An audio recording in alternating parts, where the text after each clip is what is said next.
साथ ये घटनाएं घटी उसकी वास्तविकता उन्हीं तक सीमित है।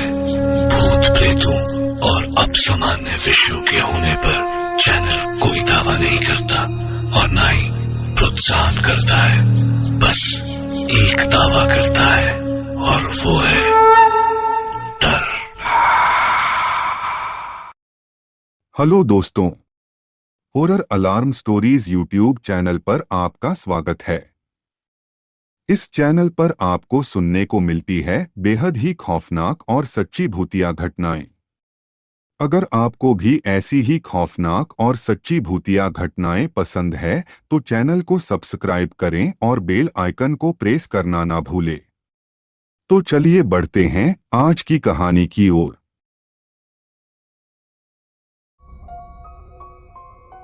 तो दोस्तों, कैसे हैं आप सभी? मैं आशा करता हूं आप सब बिल्कुल ठीक होंगे। दोस्तों, घर एक ऐसी जगह है जहां चार लोग एक छत का सहारा लिए आराम से रहते हैं। यही नहीं, घर वो चीज होती है जो कि इंसान को उसका जीवन व्यतीत करने के लिए एक जगह देती है। परिवार को पालने के लिए, उनकी हर चीज की पूर्ति करने के लिए एक घर होना जरूरी होता है। लेकिन दोस्तों, दुनिया में सबके पास घर हो ऐसा तो मुमकिन नहीं है। और ये तो आपने देखा ही होगा कि आज के जमाने में भी कई लोगों के पास अपना घर नहीं है, या तो वो किराए पर रहते हैं या फिर रोड के किनारे, लेकिन फिर भी सुकून से रहते हैं, क्योंकि एक ऐसा घर होने से तो बेहतर है कि वो बाहर या किराए पर ही रह ले। दोस्तों, रणधीर का भी यही कहना है।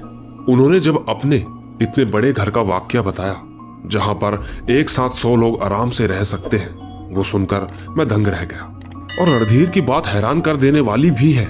उनका बस यही कहना है कि घर छोटा हो चाहे बड़ा, अगर उस घर के वास्तु शास्त्र ठीक नहीं तो वो किसी काम का नहीं। दोस्तों, रणधीर ने बताया कि जब उनकी नई नई शादी हुई तो वो जल्दी से कहीं पर सेटल होना चाहता था। वो ऐसा इसलिए करना चाहता था क्योंकि उसके पास पैसों की कमी नहीं थी और वो नौकरी भी अच्छी करता था।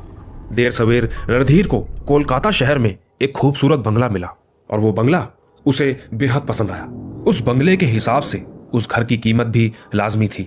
हालांकि थोड़ी थोड़ी दूरी पर वहां और बंगले भी थे, लेकिन सब कुछ पता करने के बाद उसे वो ही सबसे कम लगा। वो बंगला दिखने में काफी सुंदर और बहुत बड़ा था।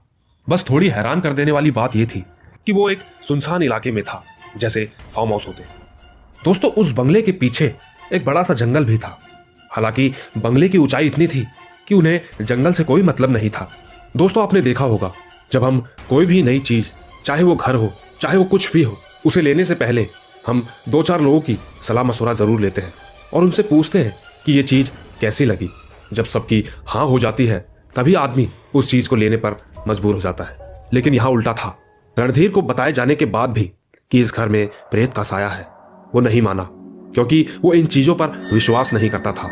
सबने उससे फिर कहा कि यह घर श्रापित है। कई साल पहले यहाँ पर लोगों को जिंदा दफनाया गया था। यहाँ रहने वाले लोग बताते हैं कि यहाँ जो भी रहता है वो जिंदा नहीं बचता।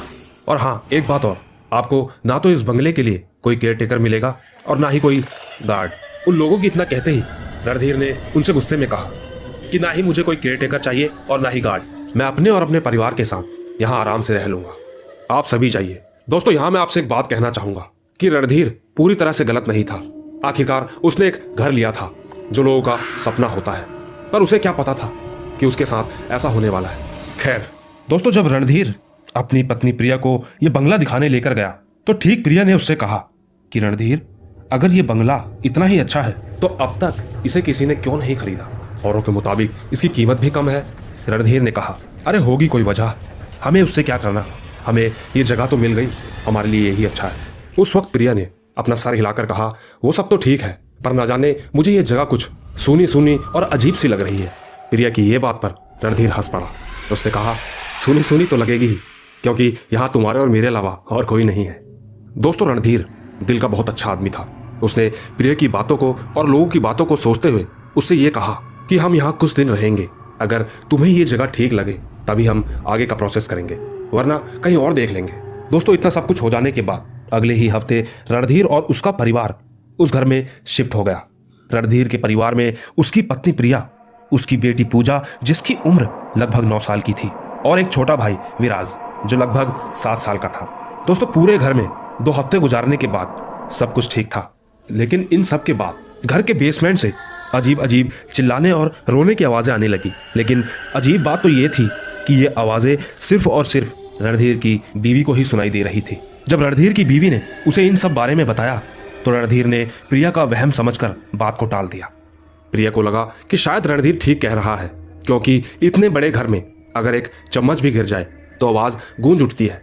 इसी तरह कुछ दिन कटते रहे। एक दिन प्रिया घर पर अकेली थी, बच्चे स्कूल गए थे और रणधीर ऑफिस। प्रिया को बार बार कोई आवाज दे रहा था, उसे कोई जंगल की तरफ बुला रहा था। यह प्रिया के साथ दूसरी बार हुआ था।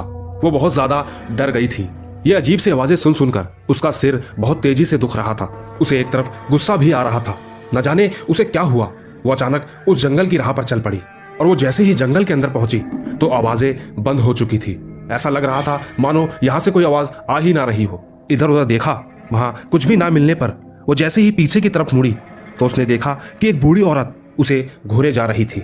वो दिखने में बेहद डरावनी लग रही थी। उसके सफेद बाल नीचे की तरफ काले और सफेद होते जा रहे थे। दिखने में वो औरत किसी डायन से कम नहीं लग रही थी।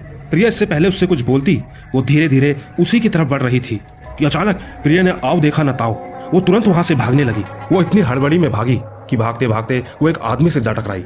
उस आदमी से टकराकर वो 4-5 कदम आगे ही निकली होगी कि उसने जब पीछे पलट कर देखा तो उस आदमी के हाथ में एक चाकू था।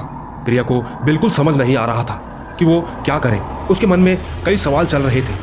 हो सकता है कि शायद ये लोगों को लूटने का कोई नया तरीका होगा, लेकिन दूसरा सवाल ये था कि इतनी गंदी तरह से मेकअप आखिर भला कौन कर सकता है, क्योंकि वो किसी प्रेत की तरह लग रहा था।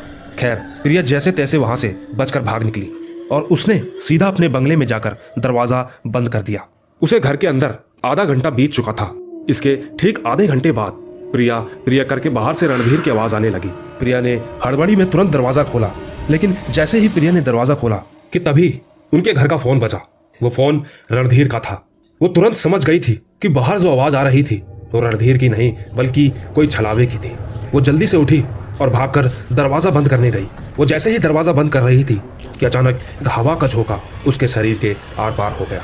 शायद उसी दौरान उसके शरीर में कोई प्रवेश कर चुका था। साथ ही वो बेहोश भी हो गई।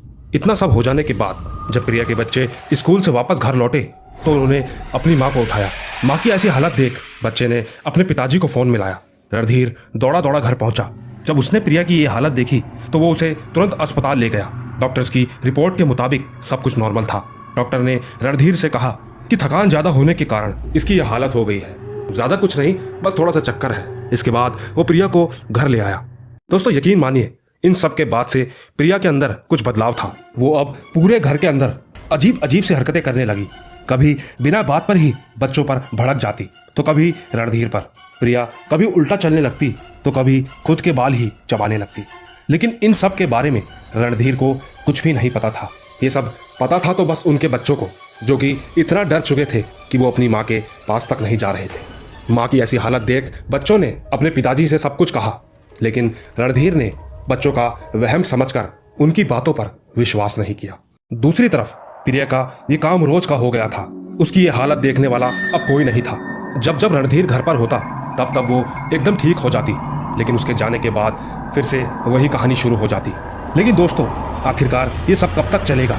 एक दिन की बात थी, रणधीर ऑफिस से घर आया और वो सोने के लिए अपने कमरे में जा ही रहा था कि तभी अचानक रणधीर ने देखा कि उसकी वाइफ अपने बेड पर नहीं थी। रणधीर इधर उधर गया। उसे लगा कि वो शायद वॉशरूम में गई होगी, लेकिन वॉशरूम का दरवाजा तो पहले से ही खुला था। रणधीर ने खिड़की से बाहर की तरफ देखा तो नजारा कुछ और ही था। उसने देखा कि प्रिया बेसुध होकर जंगल की तरफ चली जा रही थी। रणधीर दौड़ता हुआ उसके पास गया। उसने जैसे ही प्रिया के पीछे कंधे पर हाथ रखा तो रणधीर को एक अजीब सा एहसास हुआ। उसे ऐसा लगा जैसे उसने किसी गर्म खौलते हुए तेल पर हाथ रख दिया हो।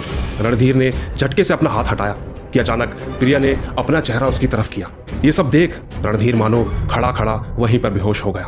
उस वक्त रणधीर ने क्या देखा वो उसने हमें अभी भी नहीं बताया। उसका कहना है कि उसने जो देखा वो उसे बयां भी नहीं कर पा रहा है।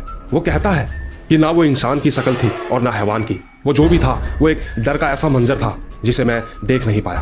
खैर, इसके बाद तो वो बेहोश ही हो चुका था, पर वो इतना जान चुका था कि सच में कुछ ना कुछ तो इस घर में हो रहा है। 10-15 मिनट बीत जाने के बाद जब रणधीर को होश आया तो वो तुरंत हड़बड़ाता हुआ अपने कमरे की तरफ भागा। उसने देखा कि उसकी बीवी वहीं आराम से सो रही थी।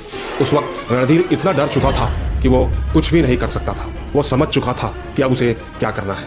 उसे उम्मीद थी तो बस इतनी कि किसी तरह ये रात कट जाए। रणधीर ने दोनों बच्चों को उनके कमरे में अच्छे से सुला दिया और अब जो रणधीर ने देखा वो बेहद खौफनाक था। रणधीर जैसे ही अपने कमरे की तरफ बढ़ा उसने देखा कि उसकी बीवी जमीन पर किसी सांप की तरह रेंग रही थी। लेकिन रणधीर चुप रहा। वो उस डर को अपने अंदर लिए चुपचाप खड़ा रहा। वो जान चुका था कि अगर उसने जरा सी भी गलती की तो उसके बच्चों को नुकसान हो सकता था।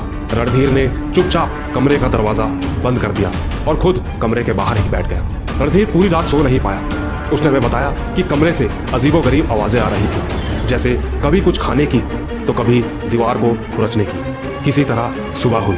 जब रणधीर ने दरवाजा खोला तो उसकी बीवी आराम से बिस्तर पर सो रही थी। रणधीर को थोड़ी तसल्ली हुई। रणधीर ने बाहर से दोबारा कुंडी लगाई और चुपचाप अपने बच्चों को लेकर निकल पड़ा मदद की ओर। रणधीर को फोन पर उसी के एक दोस्त ने बताया कि शहर में उनके जानने वाले कोई बाबा रहते हैं, हो ना हो शायद वो तुम्हारी मदद जरूर कर देंगे। साथ ही उसने ये भी बताया कि ऐसा ही उनकी मौसी के लड़के के साथ भी हुआ था। उस वक्त उनकी वजह से ही वो आज ठीक हो पाया है। दोस्तों, रणधीर ने बताया कि बस यही उसकी आखिरी उम्मीद थी। वो किसी तरह उन बाबा को लेकर अपने घर वापस पहुंचा। बाबा को सारी बात बता देने के बाद बाबा ने जैसे ही बंगले के अंदर कदम रखा तो मानो एक पल के लिए तो बाबा भी दंग रह गए।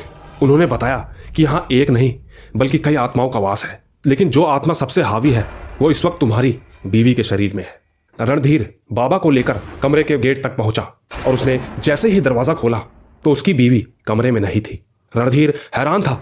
उसने इधर उधर हर जगह देखा तो पता चला उसकी बीवी बेड के नीचे छुपी कुछ गोला बना रही थी। बाबा ने रणधीर का हाथ पकड़कर धीरे से उसे पीछे आने को कहा और उस बिस्तरे के चारों ओर कुछ चावल के दाने छिड़क दिए। इस प्रक्रिया के पूरा होते ही रणधीर की बीवी वहीं पर बेहोश हो गई। लेकिन मामला अभी सही नहीं हुआ था। उन बाबा ने सामग्री मंगवाई जिसके जरिए उन्होंने उससे कहा कि किसी भी तरह इसे दिन में 2 बार खिला देना, इससे उसका असर कम हो जाएगा।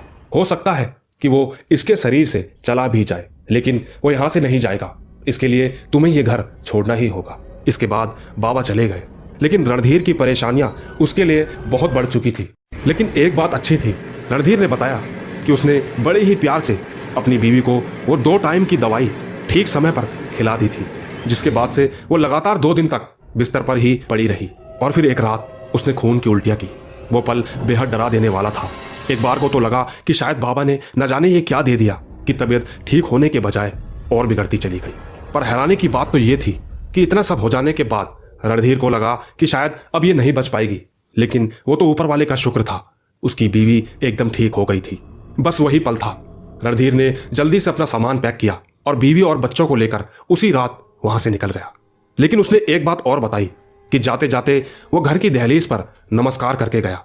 शायद वो समझ चुका था कि जो चीज जिसकी है वो उसी की रहती है। आखिरी में रणधीर ने कुछ ही शब्द बोले। उसका कहना है कि वो अब भी इन चीजों को नहीं मानता है। हालांकि उसने जो देखा उसे उस चीज पर अभी भी शक है, लेकिन वो किसी से भी किसी तरह का कोई सवाल नहीं करना चाहता। बस वो इतना ही कहता है कि कुछ भी करें तो अपने बड़ों की सलाह जरूर ले लें, बाकी ऊपर वाला आपकी मदद जरूर करेगा। उम्मीद है दोस्तों आप लोगों को यह कहानी बहुत पसंद आई होगी। तो ऐसी ही कहानियों को सुनने के लिए हमारे चैनल को सब्सक्राइब करें। तो मिलते हैं अगली वीडियो में।